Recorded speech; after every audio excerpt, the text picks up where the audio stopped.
Luke 15. Now the tax collectors and sinners were all gathering around to hear him. But the Pharisees and the teachers of the law muttered, "This man welcomes sinners and eats with them." Then Jesus told them this parable. Suppose one of you has 100 sheep and loses one of them. Does he not leave the 99 in the open country and go after the lost sheep until he finds it? And when he finds it, he joyfully puts it on his shoulders and goes home.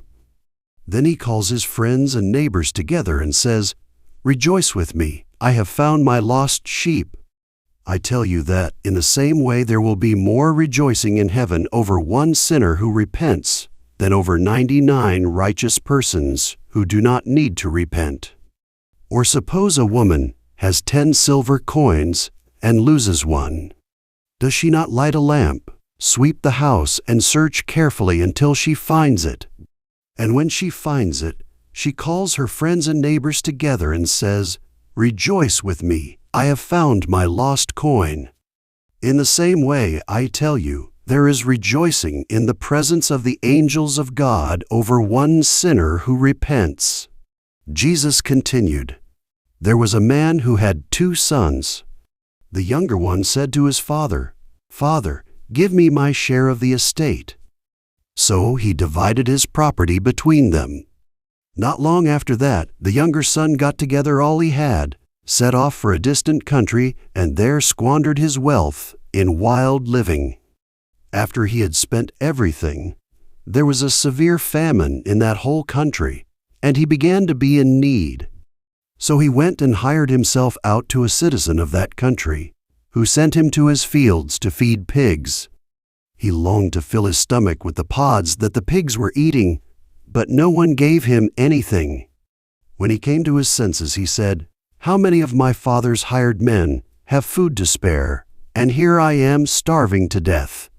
I will set out and go back to my father and say to him, Father, I have sinned against heaven and against you. I am no longer worthy to be called your son. Make me like one of your hired men.' So he got up and went to his father. But while he was still a long way off, his father saw him and was filled with compassion for him. He ran to his son, threw his arms around him, and kissed him. The son said to him, 'Father, I have sinned against heaven and against you. I am no longer worthy to be called your son.' But the father said to his servants, 'Quick, bring the best robe and put it on him.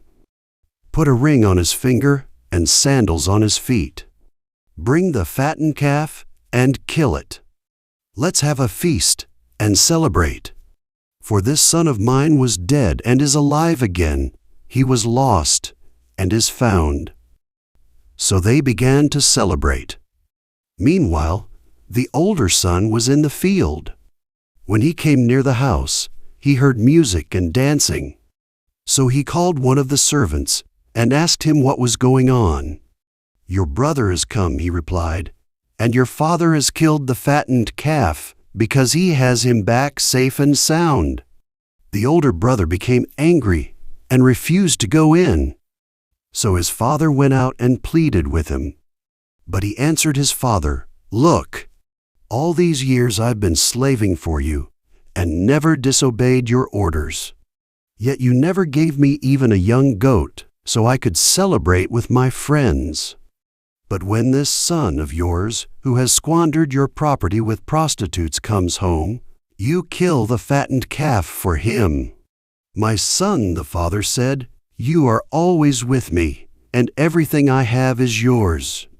But we had to celebrate and be glad, because this brother of yours was dead and is alive again. He was lost and is found.'